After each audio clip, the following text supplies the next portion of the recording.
Welcome to all of you.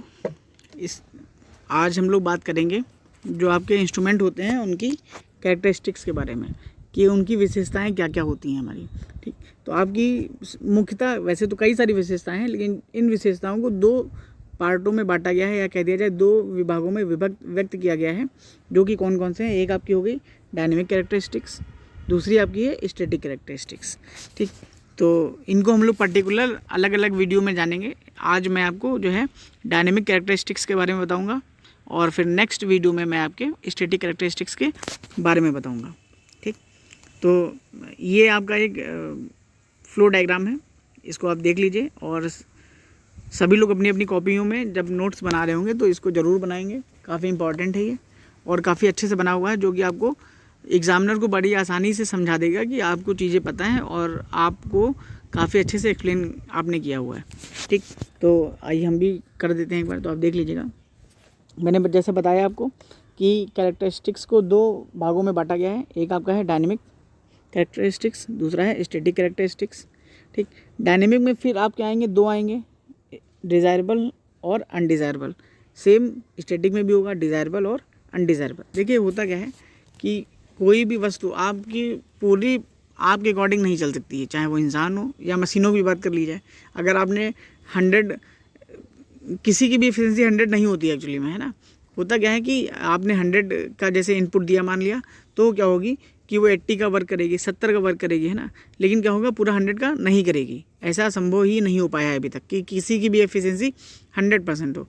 तो मान लिया जो 70% वर्क हो गया वो आपका डिज़ायरेबल हो गया, और 30% आपका जो वर्क है वो अनडिज़ायरेबल हो गया। तो सेम हेयर कंडीशन है वही, क्या कि कुछ जो कैरेक्टरिस्टिक्स यंत्रों में होती हैं कि जिनको चाहते हैं कि आप हों, क्या जैसे कि वो अच्छी परफॉर्मेंस दें, ज़्यादा लंबे समय तक चलें, बिजली कम खाएं, है ना, ये सब आप चाहेंगे।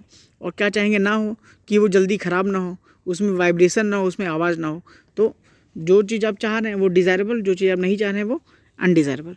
तो ये समझिएगा कि डायनेमिक कैरेक्टरिस्टिक्स में आपकी दो हो गई, एक हो गई आपकी डिज़ायरेबल और एक अनडिज़ायरेबल। डिज़ायरेबल में आपकी जो है वो क्या है, स्पीड ऑफ रिस्पांस हो गया और फिडिलिटी हो गई, और अनडिज़ायरेबल में आपकी जो है वो क्या है, लैग हो गया और डायनेमिक एरर हो गई। ठीक, और स्टैटिक में देख लीजिए, बाकी मैं नेक्स्ट वीडियो में तो बताऊंगा ही कि डिज़ायरेबल और अनडिज़ायरेबल।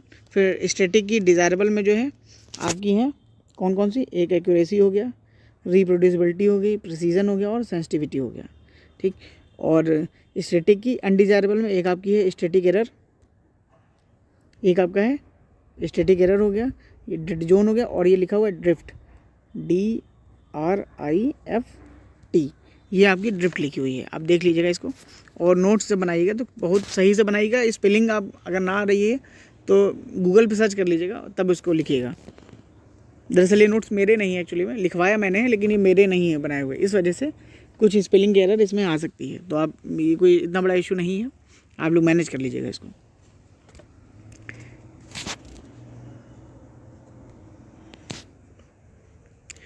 तो जो है आइए डायनेमिक कैरेक्टरिस्टिक्स के बारे में देखते हैं क्या होती हैं। कि किसी इंस्ट्रूमेंट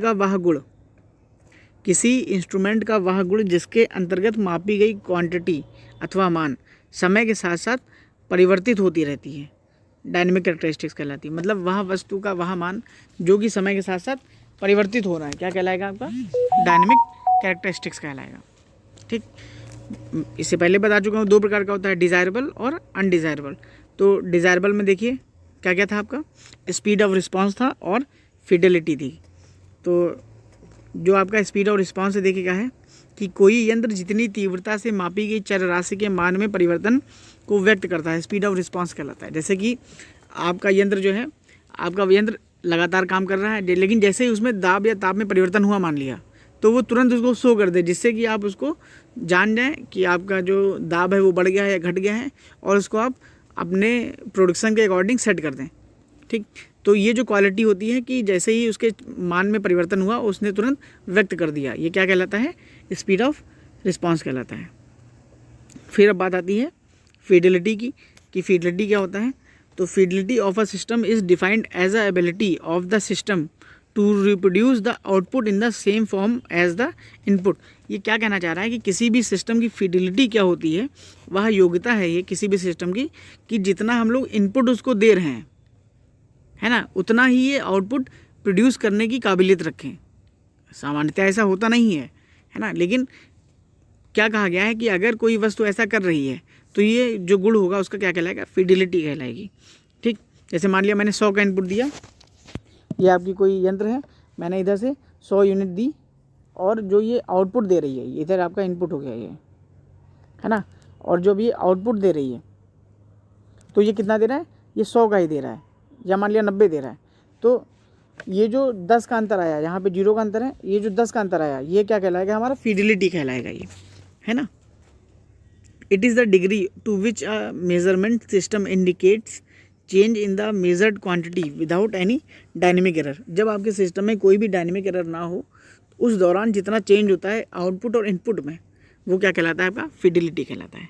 अथवा देखिए हिंदी में भी है कि यह वह डिग्री है जो यंत्र के डायनेमिक एरर की अनुपस्थिति में मापी गई चर राशि के मान में परिवर्तन को सूचित करती है, कि मतलब आपका यंत्र सही से कार्य कर रहा है, उसमें कोई भी डायनेमिक एरर नहीं है, फिर कितना अंतर आता है उसके इनपुट और आउटपुट के वर्ग में, है ना, या राशि में जो परिवर्तन होगा वो क्या कहलाएगा, फिडिलिटी कहलाएगा। तो उम्मीद है कि आप इसको सही से समझ गए होंगे। जो आपकी अनडिज़ायरेबल कैरेक्टरिस्टिक्स है उसको मैं नेक्स्ट वीडियो में बताऊंगा। धन्यवाद।